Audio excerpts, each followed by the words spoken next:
একটা সময় আসে যখন আমাদের পার্টনারদের আমরা থাকার পরও অন্য একজনকে প্রয়োজন পড়ে। টেকনিক্যালি তারা আমাদেরকেই ভালোবাসে, বাট মাঝে মধ্যে একটু অন্য কারোর সাথে টাইম পাস করে বা কথা বলে। তো তুমি থাকছো ডুবে অন্য কোথাও, একবারও পড়ছে না আমার কথা মনে। আমি যাচ্ছি ভেঙে প্রতিনিয়ত, আর ঘুমড়ে মরছি একলা ঘরের কোণে। হাজার হাতের ভিড়ের মধ্যে তুমি হারিয়ে ফেলেছো নিজের হাত।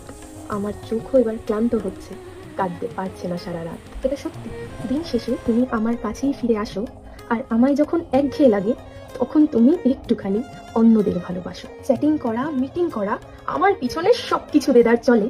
তোমার চোখগুলোকে খুব ভালো শিখিয়েছো, সে সামনে আসলেই শুধু আমায় ভালোবাসি বলে। আমার মতোই মিষ্টি করে তুমি তার সাথেও কথা বলো, আমার সাথে ঝগড়া হলে তুমি দু একটা পা তার সাথে পথ চলো। তোমায় এত ভালোবাসার পরেও তুমি খুব যত্ন করে ভেঙেছো এই মন। তোমার মনে থাকছে অন্য নাম, অথচ তোমার সাথে থাকছি আমি সারাক্ষণ। আমাদের লাইফে যদি এরকম কোনো সিচুয়েশন চলে থাকে, তো তার জন্য একটা লাইন অন্তত কমেন্ট বক্সে লিখে যাও। টাটা।